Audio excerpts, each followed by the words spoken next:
News Talk 1070 KHMO presents On the Mark with Mark Hespin.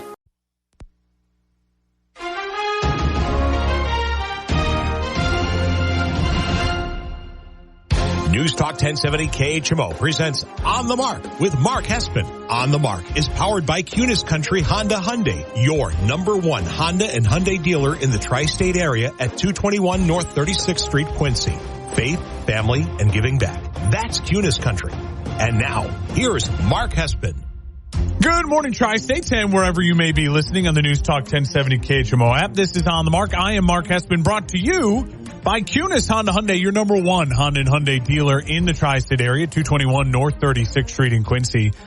You got to ask them about that lifetime powertrain warranty on the new and used vehicles. Just tell them Mark sent you. Stop on into the dealership. Start 2024 off in the new ride from Kunis Honda Hyundai. Welcome on into episode 214 of On the Mark, broadcasting live from our KHMO studios here in Quincy, Illinois. We got a lot to get to on the show on this December 9th. Looking ahead, we're going to go through a complete breakdown of Week 14 in the NFL. I know, that seems like we're so far into the season. The season feels so almost over, but yet there's still so much to be decided. All of the injuries in the AFC has just left the AFC wildcard races completely up for grabs. The NFC dominated by, it seems like, kind of two superpowers. Can the Cowboys throw a wrench into that this weekend? We'll get into all of that. Obviously, the college football playoff, a full breakdown of what happened. Did they get it right? And why I think Georgia's got a bigger gripe than even FSU. We'll talk a little LeBron, a little live golf. John Rahm making some huge headlines this weekend. We'll get into all of that here on episode 214 of On the Mark. Follow the show on Twitter, at Mark Hespin, on Instagram, at Mark Hespin, or X, if you want to, call it X. I guess I should be calling it X, at Mark Hespin. It just feels that feels dirty to say. I don't know why. YouTube channel, at Mark Hespin on YouTube. And then if you're listening on the terrestrial radio or the KHMO app, you can always follow along with the show on the Mark KHMO Facebook page as well. Let's waste no more time. Let's jump into it. Hespin headline number one, I'm going to fix the Pittsburgh Steelers. Hespin's headlines on the Mark. I will talk about the New England Patriots. They actually won the game on Thursday Night Football, 21-18 over the Steelers in Pittsburgh. But to me, the story is the Pittsburgh Steelers, right? They are this historic franchise, the holier-than-thou Pittsburgh Steelers. 3 coaches since 1960 whatever. And we are the Pittsburgh Steelers. We are better than you, and we know it. We have terrible towels. We have 6 Super Bowls. We are a stable organization. No one can touch the Pittsburgh Steelers. How dare you even suggest that we are in need of help and a reset? That's what they feel like, don't they? I mean, that's what it feels like when you talk about the Pittsburgh Steelers. It feels holier than thou, right? And in a lot of ways, they've earned that, and they deserve it. The Steelers are an incredibly well-run organization. The Steelers have not been a dumpster fire in the majority of our lifetimes. I mean, you can't think of a moment where the Steelers had a 4 or 5 year, 3 or 4 year down stretch. But the Steelers now have to look in the mirror. They are at that crossroads. It's a hard conversations need to be had with the Pittsburgh Steelers. You have a win-now defense. You've had a win-now defense and a top 5 roster in the NFL over the last 2 years. You have a head coach that is a defensive head coach. And it feels like there is a hard ceiling, a hard cap on what this franchise can accomplish right now. The Steelers haven't won a playoff game since 2016. They're in a group of teams that haven't won a playoff game that is not a group of organizations that are holier than thou. They're with the Bears. They're with the Commanders, the Lions, the Drex of the league, the Browns. Pittsburgh Steelers are supposed to be holier than thou. They're supposed to be up in that upper echelon of always with the elite. And it feels like for the last 7-8 years, the Pittsburgh Steelers have just been, oh yeah, they're good. They're good. They'll make the playoffs, but not win a playoff game. And now it feels like the wheels are just starting to come off, and it feels like the foundation of the temple that is the Pittsburgh Steelers is really shaking and crumbling. I mean, you lost back-to-back home games against the Cardinals and the Patriots, two of the worst teams in the NFL this year. Now, I get it. Like, okay, the Cardinals made the playoffs a couple years ago, and the Patriots Bill Belichick. But you're at home. You have a considerably better roster than the Patriots and the Cardinals. And in both games, it just felt like you got outcoached. You got outplayed. They showed up to play, and you didn't. And I get it. You could argue, well, they lost their starting quarterback against the Cardinals. That's tough. Hard to lose your starting quarterback. When you lose your starting quarterback in a game, you got to throw in the backup. You didn't get the reps in practice. Okay, maybe there's a built-in excuse there. But then you say, all right, well, you're home. You have Mitchell Trubisky's a former first-round quarterback and you have all of this talent on the roster: Pat Freiermuth, Pickens, Deontay Johnson, Washington, all these, Najee Harris, first-round running back, Warren, who's been a spark plug, who looks like the new Darren Sproles in the league. All this talent on offense. Then you look at the defense and loaded with dudes. Joey Porter Jr. is back now. You obviously have T.J. Watt. I mean, Cam Hayward, loaded with dudes, right? And that's the effort you put forward? That's the effort you put forward? Listen, I'll say this. I think the Steelers need a hard reset. And the thing about the Pittsburgh Steelers is they can do this and keep their holier-than-thou attitude if they follow this plan. And it's a really simple plan. And it will keep them viable. It will keep them winning. It will keep them near the top. It will avoid – they don't have to tear this thing down to the studs. The Pittsburgh Steelers don't have to go into a 4-year rebuild where it's ugly and gross. The Pittsburgh Steelers can honestly turn this thing around really quickly, and they can have a chance for this all to be a quick blip on the radar, and then they're back to being, for the flipping Steelers, there they go again. They are just crushing everyone. They need to make two really crucial moves. You need to move on from Mike Tomlin, and you need to bring in Eric Bieniemy. You can go out there. The Pittsburgh Steelers, if they open up the coaching search and that job, it'll be the most desired job in football. Because they don't fire coaches. They will give you the leash.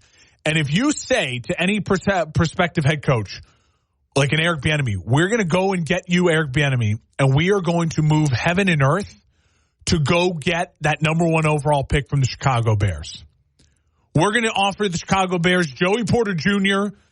and the next 3 first-round picks. And you bring in Eric Bieniemy and you bring in Caleb Williams to that Steelers offense and that Steelers defense. You have to give up one player maybe. You have to give up a star. Maybe you have to give up Deontay Johnson or a Pat Freiermuth or a Joey Porter Jr. The Bears are going to want an A player, a really solid player. And they're going to want at least 2 firsts and maybe some other picks. It's going to take a haul. But the Steelers can do it because their roster is so deep, so good. This isn't the Panthers roster where you give away your one good player and now you're a mess. Steelers can give away a good player to the Chicago Bears and picks. And they're set. They're fine. They need an offensive head coach. They need Caleb Williams to come on in there. Hard reset, 2 strong moves. And you're telling me, if you give me this Steelers roster minus, let's just say, Joey Porter Jr. as a Bears fan, I'd be very happy with Joey Porter Jr. on my defense, anchoring, you know what I mean? A very, very high-end corner. I get the Steelers, it'll be end up, 12th, 13th pick in the draft this year. I get their next year's first. Maybe I get this year's second or something too. I need, you know what I mean? So the Steelers are minus Joey Porter Jr., add Caleb Williams, add Eric Bieniemy. That's competing with Joe Burrow. That's competing with Lamar Jackson. It can be quick. They can tell Tomlin, we'll build the statue. We love you. First ballot Hall of Fame guy. Tomlin will get a job in 2 seconds. He'll go fix the Bears. He'll go fix the Commanders. He'll go fix the mess in LA with the Chargers. Like, Tomlin will fix a mess and make a bad team a really good team really quickly. Really quickly. But it feels like it's time. And if you're the Pittsburgh Steelers and you want to stay relevant, you want to stay competitive, you go get that number 1 pick from the Chicago Bears. You give them the picks they want, the player they want. And then you go and you get Caleb Williams with an Eric Bieniemy or a Ben Johnson. Anyone would take that job. Jim Harbaugh. That's the best job in football. Best job in football, Pittsburgh Steelers. With that defense, those weapons on offense, you give me a young rookie quarterback with a huge upside to go compete against Joe Burrow, to go compete against Lamar Jackson and Deshaun Watson. Steelers need to do it. Need to do it. Hard look in the mirror, quick reset, and you're back to being the Pittsburgh Steelers as one of the feared teams in the league with a ceiling that is a Super Bowl ceiling, not, we'll make the playoffs, we'll be above 500, terrible towels, go Steelers. Patriots, really quickly, I will say this about them. Is they're obviously, to me, right now, the story with the Patriots is, what are they doing in the offseason? I'm not going to try to predict what this. I can tell you what the Steelers should do. I don't know what the Patriots should do. I think the Patriots, I think Bill Belichick's earned enough of a leash for him to be able to say, I want to run it with a new quarterback, or maybe I want to move on. I don't think you fire Bill Belichick after this little skid. I mean, Mike Tomlin, it's been 7 years of slow decline into chaos. With Bill, even with Mac Jones as a rookie, I think I think maybe you say, if you're Kraft, all right, we're gonna get a real GM in here, and we'll keep you on as a coach. We're gonna take away all the player personnel. You go work on that roster. You go coach this team. We're gonna pick the players. That's probably what I would do if I was the Patriots. And if Bill wants to move on, he wants to move on. But New England obviously needs to draft a quarterback, and I don't think you run Bill Belichick out of town. I'm not comfortable doing that right now if I'm New England, and I think Patriots fans are okay with that as well. I would, if I was Kraft, I would say I want a GM.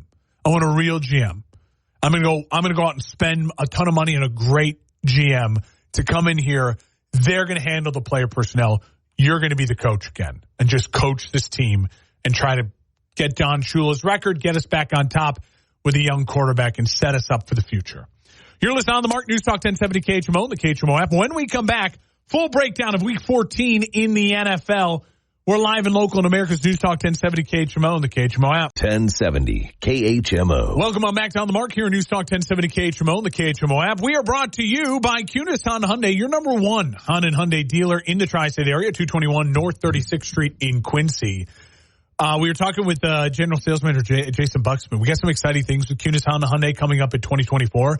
I will be doing certain On the Mark broadcasts live at Kunis Honda Hyundai. Saturday mornings broadcasting live from Kunis Honda Hyundai. It's going to be electric. It's going to be so much fun. We'll get some of the guys on. You can come on out and we can actually do the show live. Instant responses. We can debate topics at the dealership. It's going to be fun. We're going to put that together. Can't wait for it. They're the best, and it's why we haven't gone anywhere else, and they are the exclusive sponsor of the show. Join the Kunis family like I did, 221 North 36th Street in Quincy. Ask about that lifetime powertrain warranty. All right, let's jump into it. Hespin headline number 2, a full breakdown of Week 14. God, we're running out of football in the NFL. Hespin's headlines on the Mark.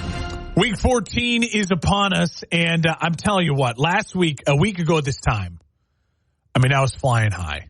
I had clawed back to 11, 12, and 1 in the season. I was one game under 500 my gambling picks from my lock and my upset. And then the Eagles and the Chiefs. I rode the Eagles and the Chiefs thinking that's a sure way to get above 500. And I'm now 11, 14, and 1. But I feel good about these picks this week. I'm going dumpster diving. I'm trying to find things. I'm like, don't stay away from the favorites.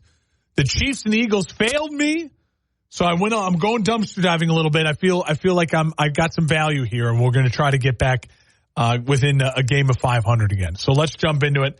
I'll get to my lock and my upset when I get to them on the game board. Let's start Buccaneers at the Falcons. Falcons favored by 2.5 at home. They should be favored. The Falcons are 6-6, and the Buccaneers come on in here. This is a legitimate battle for the NFC South crown. I mean, we all, again, 3 months ago, we're sitting here thinking this will be the Saints division. The Saints won't be a good team, but they'll win it because no one else in the division will be able to keep up with the Saints. And here we are. The Saints are absolutely a dumpster fire. And now we're talking about 5-7 Bucs at the 6-6 Falcons for a right to host a playoff game. I like the Bucs in this game. I think the Bucs offensively have more to be desired than the Falcons, and both defenses are about equal. I think the Bucs are sneaky going to win this game. Mike Evans and Baker Mayfield have been fantastic this year. Mike Evans, not only, the 10 straight seasons with 1,000 yards to start his career, he's one of only one other player, Jerry Rice, to do it with also having double-digit touchdowns. They're a machine. He's got 1,012 yards, 10 touchdowns. I'm going with Baker and Mike Evans to take care of whatever the Falcons trot out there, whether it's Heineke or Ritter, whoever they throw out there on offense. I don't trust the Falcons. As soon as you think, all right, I'm back in on the Falcons, maybe they'll win this division, this is a total trap game for the Falcons to lose at home. I like the Bucs to win. They not only they cover, I'm taking them outright. Bucs 23, Falcons 17. Bucs take care of the Falcons in the Dome. The Bucs defense is just too much for the Falcons' unpredictable offense to handle.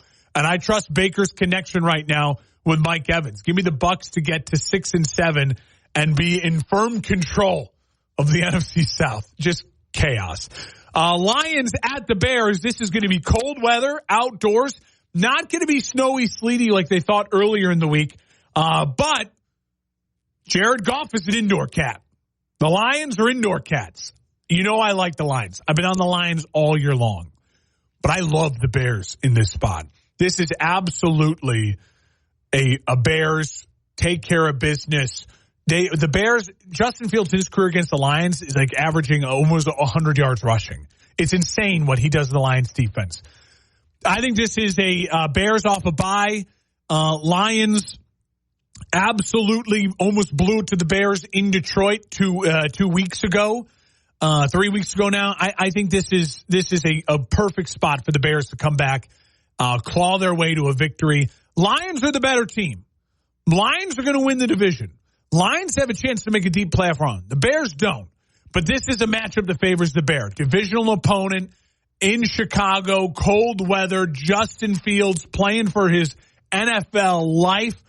I think he has a great game just like he did against the Lions last week, only in the fourth quarter. Because it's at home, because it's outside, I like the Bears to hold on to a victory. I think it's high scoring. I think it's ugly defensive football. I like the Bears 27-24 to win it against the Lions. Again, Lions are the better team. Lions will make the playoffs. They'll win the division. The Bears won't. But the Lions in this spot, I think it's a really tough one. The Lions have 2 of their last 3 games against the Vikings. I think they win both those games. I think, again, the Lions will be fine. They'll have momentum going into the playoffs. This is just a bad situation for the Lions. Outside, missing their key defensive tackle against the Bears and Justin Fields, he kills them running the football. I think if the Bears just follow the same game plan they did against Lions in Detroit, they win this game easily. I think they're smart enough to do that. I know I'm giving Eberflus and Getsy credit, and that's a scary thing. And listen, if this game ends up being Lions 33, Bears 13, will any of us be shocked? No, because the Lions are a better team. But Bears, 27-24, Bears at home beat the Lions. Justin Fields. Colts at the Bengals. Cincy favored by 2.5 is wild. This is wild. This is my sleeper pick of the week. How do you not take the Colts? Shane Steichen has the Colts absolutely flying high. Gardner Minshew's playing really good football. The Colts 7-5. I think they moved to 8-5 with an easy win. That Jake Browning game. Don't be fooled by the primetime performance, Jake Browning. Like, don't be fooled by that. This Colts team is the better team. Jake Browning will absolutely come plummeting back to earth. Gardner Minshew, Jake Browning. I think it's a really fun game to watch. Both these teams are playing for a ton. Bengals win. They're in a driver's seat for a wild card spot. Colts win. They're in the driver's seat for their own division still, let alone a wild card spot. This game has a lot on the line, and in that regard, I'm going to trust Gardner Minshew. I know it's crazy, but this is what we're talking about. It's Week 14 in the NFL, baby. I'll take the Colts, and I trust Gardner more. I just do at this point in time. Jake Browning, that was a fun game. Jake Browning game against the Jags, I think it's a crash back to earth game. Panthers at the Saints. Now listen, I've been on record of saying I think the Panthers are going to win another game. I picked them last week to win that game. They let me down. They were close. They let me down. I thought they'd get the fired coach bump. So how do you trust the Saints at all right now? I mean, they are maybe the worst coach team in football. They have no identity. Derek Carr is beat to a pulp, and somehow he's going to keep starting. I don't know what they're trying to do. The Saints need a hard reset more than anyone. The Saints need they need to do what I said what the Steelers need to do. They need to fire their coach. They need to trade Chris Olave and 2 first-round picks to the Bears for Caleb Williams. They need to go get Ben Johnson. Like, they need the reset hard. They're gonna. I don't know how I can pick the Panthers. I don't know how I can pick the Saints. I have no idea what to tell you on this game. No idea. And I know that's you're tuning down to Mark. You're like, Mark, what's your thoughts? Help me figure this game out. Should I gamble or not? You shouldn't gamble it. Absolutely not. Listen, always bet responsibly. I mean, maybe Panthers +6. I'll take the Panthers to win. Bryce Young, Panthers win in the Dome. Saints are ugly. Saints are gross. Panthers are going to win a second game. Maybe it's this one. This is truly a game where I'm like, I have no idea. But that's what we're getting right now in the NFL. It is the slog. I mean, we are down to the wire here, and this is some ugly games. I think the Panthers, I can't trust the Saints at all. I have no idea. Am I getting Taysom Hill? Am I getting Jameis? Am I getting Derek Carr? The Panthers can scrappy, and their defense is playing better. Maybe the Panthers get an upset. Maybe Bryce Young has a nice game. And then maybe that will, a really brutal loss will convince the Saints they need to blow it all up. And they need to trade me and my Bears, Chris Olave, and 2 future first-round picks to reteam with Justin Fields, Chris Olave, Justin Fields, DJ Moore, 2 first-round picks. And they need to go get Caleb Williams and an offensive coach. Texans at the Jets. Yeah, don't overthink this one. I know that the Jets are getting Zach Wilson back. I know there's so much noise around the Jets. The Texans lost Tank Dell. That hurts. I think this game is going to be lower scoring. The Jets may cover because I think this game is really going to be like 17-14, 20-17. The 3.5 is tough. Texans will win. Texans are the better team. They're really playing for something. I know the Jets feel like they're playing for something. 9-8 still a possibility, and running the table, and maybe Aaron Rodgers, all that. I think the Jets will put on a good fight. I think Zach Wilson will put up a valiant effort. The defense will fight for this team. I think Robert Saleh and all the noise, but the Texans are a better team. C.J. Stroud is just been unbelievable as a rookie. And he'll find a way without Tank Dell to get a win on the road and stay alive for the division, stay alive for the wild card. Texans win, low scoring, ugly. Jets maybe cover is the play, but I don't know what else to tell you on that. Jaguars Browns, my lock of the week. Browns -3. I know. Joe Flacco. I'm putting my money on Joe Flacco. I'm putting your money on Joe Flacco.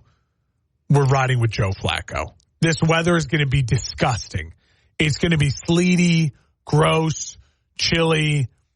You're going to get C.J. Beathard or a very, very limited Trevor Lawrence on the road in the elements against that Browns defense that is now really fighting for something.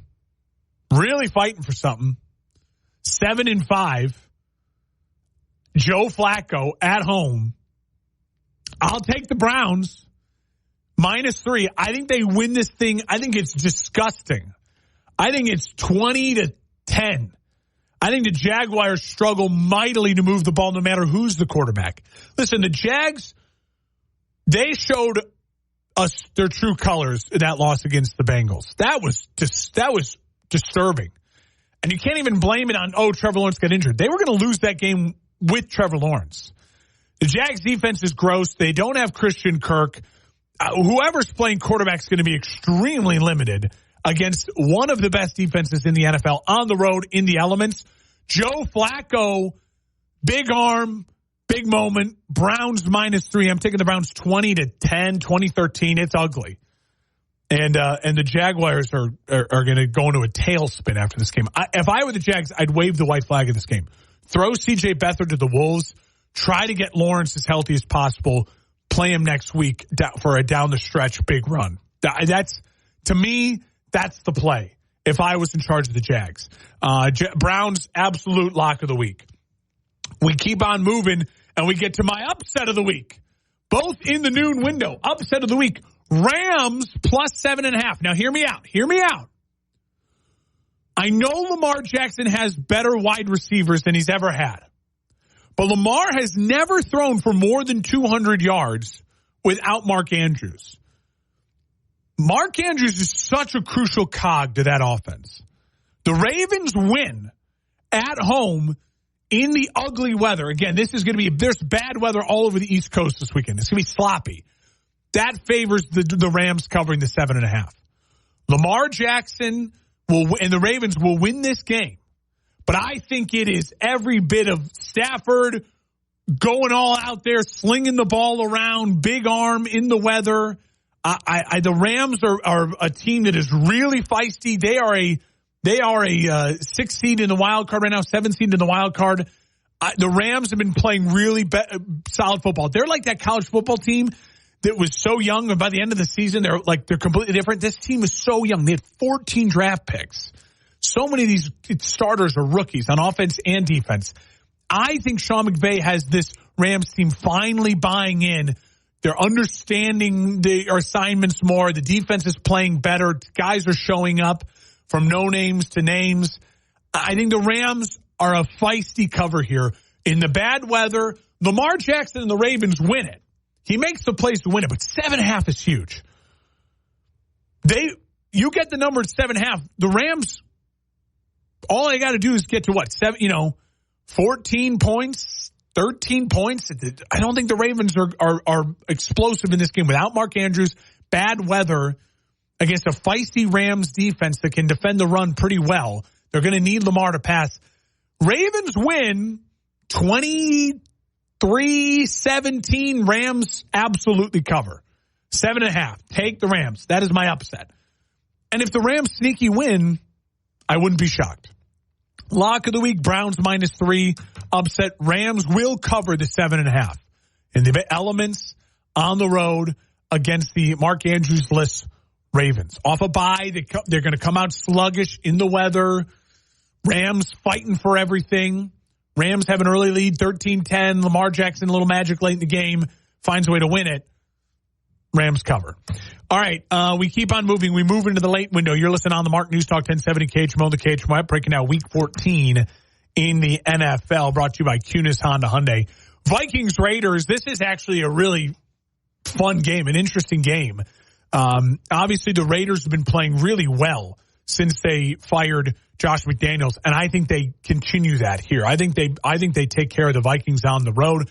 Vikings coming off the extended rest, and the Vikings trying to figure out where they go quarterback-wise. There was a lot of talks, will they or won't they start Josh Dobbs? Josh Dobbs gets the start on the road against a Raiders team that is playing inspired football. They're playing the type of football that's like, we want this dude, Antonio Pierce, to be our head coach. I think they can sneaky steal a win here against a Vikings team that loves to blitz. Adams over the top, a couple big plays. I think that they can run the ball with Josh Jacobs. Vikings are going to stay alive in this wild card race, but this on the road tough matchup against a Raiders team that really has been playing. I mean, they only gave up 20-something points to the Dolphins on the road. I mean, I thought they were going to get blown out in that game, and they were leading in that game early in the second half. This Raiders team, they have some A players. I think they win this game ugly, low scoring. Josh Dobbs turnovers. Max Crosby gets in his face against that beat up Vikings offensive line. Give me the Raiders to win at home, improve to 6-7. Vikings fall to 6-7. Raiders win 23-17. Lower scoring, ugly. I'll take the Raiders. Seahawks at Niners. Man, I want to take the Seahawks so bad.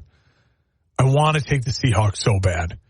The Seahawks, we saw them last time we saw them. They were fighting on national TV. They were scrapping. They put up a big game. You saw the Niners blow out a really good opponent. But this game's in San Francisco. I think the play is the Seahawks and the points. It's disrespectful to 13 points to a solid Seahawks team. I'm going to bet the Seahawks and the points, but I can't pick the Seahawks to win this. The Niners, if the Niners lose this game, it says a ton about the Niners. It really does. It shows that then they are cocky. They're not 100% mentally all in and focused, because this is a game where you look at it on paper that the Niners talent just overwhelms what the Seahawks have. So if the Seahawks win this game, it says a lot about the fight of the Seahawks, and I think it says more about the lack of mental focus and toughness of the San Francisco 49ers. And so that could be the headline Monday morning. But I think the Seahawks are scrapping for their lives. They're not dead yet, but I just don't see how the Niners, they have so much talent and they're playing at such a clip right now. Niners 30, Seahawks 24 in a valiant fight for it effort. I'll take the Niners. Bills Chiefs. The first of two absolute must-watch games this NFL season and this weekend, Week 14. Bills 6-6 on the road against the 8-4 Chiefs. Both teams coming off really tough losses. Both teams feeling like they need absolute wins this week. And I got to be honest with you, I don't have a clear grasp on this game. My gut tells me the Bills are going to score. My gut tells me the Bills' wide receiver weapons can make the plays that the Chiefs' wide receivers can't. My gut tells me Mahomes, off a bad loss, kind of embarrassing on national TV. Travis Kelce back at home. Andy Reid, better coach. Like, there's all of these things, right, that are battling inside. And so I'm going to trust overwhelmingly that you have Andy Reid, you have Mahomes, you're at home, you're coming off a bad loss, you have the best defense in Mahomes' career. I'm going to take the Chiefs to win, but there is every bit of me that says this could absolutely be one of those games that we're looking at it Sunday night as at the end of it and going, the Chiefs are in a tailspin and the Bills are all the way back. I mean, if the Bills win this game, they're all the way back. You look at it down the stretch, 7-6. They have some winnable games coming on up here, making it through this slog. They host Dallas next week in Buffalo in the weather. The Bills are all the way back. The problem I really feel with the Bills right now is you have your head coach having to give a press conference about his comments about 9/11 hijackers from like 4 years ago in the middle of the week when you're in a must-win week. It feels like the Bills are unraveling a bit. And you don't want to unravel against Andy Reid and a Mahomes and a Chiefs team that needs to win a game. So I'm going to go with the Chiefs. But I do think that the Bills match up offensively well against the Chiefs, making big plays over the top. Bills' offensive line and Cook, the running back, has really come alive. Josh Allen, he's scoring touchdowns at an elite level. I want to talk about the turnovers. We'll talk about the big plays, too, and the touchdowns, because no one's doing it quite like him right now in the NFL. And so they're going to stay alive. This is going to be a fun game. I think this is every bit of 33-30, another heartbreaker for the Bills. But Mahomes has some magic, and they're the better coach, better buttoned-up team. I'll take the Chiefs. Wouldn't be shocked, though, if the Bills find a way to steal this game. Broncos-Chargers, you got to love the Broncos in this. The Chargers are disgusting. They're awful. They are so gross, and they are falling apart at the seams coaching-wise and offensively. They are Keenan Allen and nothing. Keenan Allen has like 50-plus more receptions than the next closest guy. Now, Keenan Allen is having an insane season, 102 catches, 1,170 yards and 7 touchdowns, but that's all they got. I mean, even Austin Eckler doesn't look like himself. He looks like a shell of himself. This Chargers offense is bad. Broncos are playing better football. I think they bounce back with a win. They beat up on a bad Chargers team in L.A. I'll take the Broncos 24-17 pretty easily. I just don't trust the Chargers at all right now. Don't trust them at all. And the fact that the Chargers are favorites at home, that's gross. Don't ever bet the Chargers as favorites. Eagles, Cowboys, Sunday Night Football. Here we go. Dallas favored by 3.5 at home against the Eagles. They should be favored, I guess. They're 9-3. Eagles 10-2. They played each other really tight. Last game was in Philly. Dallas has been blowing people out. Philly has been in dog fights and had a tough loss last week. I love Philly. I love Philly in this game. I think you're going to see a hyper-focused, physical Philadelphia Eagles offensive and defensive line come on out and want to reestablish themselves, not only for themselves, but to the national media. I think Philly understands right now they got absolutely manhandled and embarrassed last week, and you're not going to see that 2 weeks in a row from that great Philadelphia offensive line and really talented Philadelphia defensive line.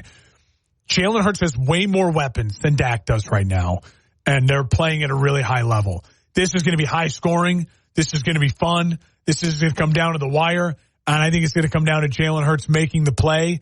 And Dak Prescott, just like in the last game when they seems to need to make the play, stepped out of bounds. Give me the Eagles, fly, 27-24 in Dallas, in Jerry's world. The Eagles reestablish themselves in the NFC East, taking care of business for the 1 seed, doing everything they need to do. Love the Eagles in this game. That Bill getting to go from CBS, Jim Nantz, Tony Romo, Bills, Chiefs, into Cowboys, Eagles in Dallas, Sunday Night Football with Tirico. It's going to be, I mean, that's football heaven. And then Monday night, Titans, Dolphins. Yeah, the Dolphins, don't overthink it. Don't overthink it. Dolphins at home. We're going to get to see the Dolphins on primetime. That's the game I really want to watch. Packers-Giants is interesting because can the Packers, stay on this miracle run? The Packers, their window now to the playoffs is wide open. Wide open. So you win a game you weren't supposed to win last week on national TV. Now a game you're supposed to win on national TV. Can Jordan Love and the Packers step up on the road? That's going to be interesting to watch. Can they beat up on a bad Giants team, or will they kind of fumble the bag? There's some storylines there. I'm taking the Packers. They should win. They will win. But there's some storylines there. Don't get me wrong. And then the fun thing for us as football fans will be Tua, national audience. What can he do? How many points can they put up on Mike Vrabel and that feisty Titans defense? And then getting to watch the rookie, Will Levis. That's the better game to watch. But if that game gets out of hand and Tua's just Tyreek Hill's going off, and Tyreek Hill should be the MVP front runner in the league right now, watching the Packers see if they're, can they knock out a bad opponent is not a bad secondary watch. Two decent games on Monday Night Football this week. That's a lot. You're listening on the Mark News Talk 1070 KHMO and the KHMO app. The Charlie Kirk Show. This new phrase that the left likes to say, I think they're being cute. This is good trouble. It's their new favorite expression. It's so played out. It's in reference to John Lewis. It means that you could be a criminal if the ends justify the means, or if you're being a criminal, it's a good thing because it is in the pursuit of what they consider to be righteous and justice. The Charlie Kirk Show. Overnights on KHMO and the KHMO mobile app. Do you worry about how much someone drinks? Do you feel neglected or unloved? If you answered yes to any of these questions, you are not alone. Al-Anon and Alateen can help. Call 1-866-200-0223 or visit alanon.org/help. Here's your weatherology forecast from the News Talk 1070 KHMO Weather Center. A blend of clouds and sun today with a high of 47. West winds 10 to 20 miles per hour. Lows level off around 28 tonight. Mainly cloudy. Mainly clear skies tomorrow. High temperatures reach up to 38. Right now, 45. Welcome on back to On the Mark here on News Talk 1070 KHMO. The KHMO app brought to you by Cunis Honda Hyundai, your number one Honda and Hyundai dealer in the tri-state area, 221 North 36th Street in Quincy. You got to ask them about the lifetime powertrain warranty on the new and the used football. Used football. I'm reading the comments here. New and used vehicles. Tell them Mark sent you. 221 North 36th Street. Army Navy today. Great game on CBS. America's game. It's electric. If you've never watched Army Navy, there's nothing quite like it. It is a sight to behold. It's just you can feel the passion, the pageantry. Can't wait for that game today. College football playoff. Obviously, that is, we haven't gotten to talk about it yet since the decisions came out. I think they got it right. I think they absolutely got it right. Alabama, Michigan, Texas, Washington. Georgia, to me, is the team with the gripe. They hadn't lost a game in 2 years, and then you lose to the other dynasty in college football in a close game, and you're out. And so this is, to me, listen, FSU, here's my thing with FSU. Yes, it's history in the sense that you've never had an undefeated Power 5 not make it. But we all know FSU cannot beat Texas, Bama, Michigan, Georgia, Ohio State one time, let alone have to beat two of those teams. Like, it's just not fair. Honestly, for FSU, you get to play Georgia now. And a Georgia team that's not happy that they're not in it. Both of those teams want to go out and just blow the other team out to show them that they should be in it. If FSU beats Georgia, just claim you're the national champions. It'll be fun. Who cares? Let them go for it. That's fine. But to me, the FSU Georgia debate and the four teams that are in. I'm not going to talk about the games yet and pick it. We got plenty of time to do that. But I want to just say this is why I think you should have gone to 8 games and not to 12. I think 12 is too much. I don't need to see Penn State in the college football playoff at number 12. They cannot win 2 games. Again, they can't win 2 games. They can't beat these 2 teams. 8 would have been really fascinating this year, right? You would have had Georgia in 2. You would have had FSU, they're in. All the Power 5 winners are in. And then you add Georgia, FSU, Ohio State, and then you throw in Liberty because they were undefeated. And you say, all right, young guy, or maybe you throw in a Mizzou. A really good team like that. And those teams, sure, let's make an 8-team playoff. 12, to me, I know it's where they're going. I hope they never expand beyond 12. 12 is the absolute max because I don't need to see Penn State in the playoff. I don't need to see them, Iowa, in the playoff get blown out. Just 8 would have been perfect. 12 is a little too much, but never go beyond 12. Never go beyond 12. I can't wait to talk about this game. We'll break down the college football playoff games as we get closer. There are some great bowl games. Shout out to my NIU Huskies. They're bowling against Arkansas State and Alabama on Saturday, December 23rd. Go Huskies. When we come back, a couple quick hitters to wrap up the show. I know about courage. I learned from my adoptive mom. She said sometimes you just gotta hold on and know we'll get through this. Mom, we are so high up. Hold my hand. No, you hold my hand. Here we go. Learn about adopting a teen from foster care. You can't imagine the reward. Visit adoptuskids.org to find out more. I learned patience from my adoptive dad. All he had to say was, "Hey, you got this. Just breathe." Hey, we're pretty good. Yeah. Might have to start a band. I got it. Learn about adopting a teen from foster care. You can't imagine the reward. Visit adoptuskids.org to find out more. This message is brought to you by Adopt US Kids, the U.S. Department of Health and Human Services, and the Ad Council. 1070 KHMO. Welcome on back to On the Mark. News Talk 1070 KHMO. The KHMO app brought to you by Kunis Honda Hyundai. Over 3,000 new and used vehicles to choose from. Tell them Mark sent you. Really quick couple of topics to wrap up. John Rahm to live. What? I mean, I thought the whole point of the live and the PGA merging was like so we wouldn't have storylines like this anymore. It caught me off guard. But I will also say maybe the PGA should have saw this coming. That once you basically said, yep, no, we're in bed with Live now and we're partners, that of course, people like John Rahm are going to say, all right, now I'm going to take $600 million and go wear shorts and just mess around and then go win majors. Like Brooks Koepka showed you this is the path.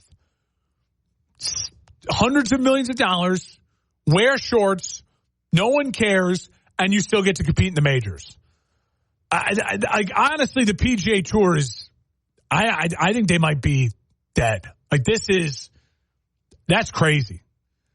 This backfired on them so hard. And Live, I don't know, no one's ever going to watch Live Golf. Golf is purely going to become majors. That's it. Majors and Ryder Cup. Ohtani was supposed to be in Toronto yesterday, was not. We still waiting on you, Shohei. I think he's staying in LA. I think he's just waiting it out, staying in LA. And then finally, watch the in-season tournament finale tonight. LeBron and the Lakers versus the Pacers. Here's why. LeBron James at age 39 is averaging over 25 points a game. This is literally insane. What he is doing is it's mind-blowing. He's not the greatest basketball player of all time. That's Michael Jordan. But he might be the greatest athlete ever. I mean, if he can do this for another 2 years, imagine he's 41 and averaging 20 plus in the NBA. LeBron is special. Watch it. See you next week. Have some fun on the Mark. KHMO on Facebook, on the Mark. News Talk 1070.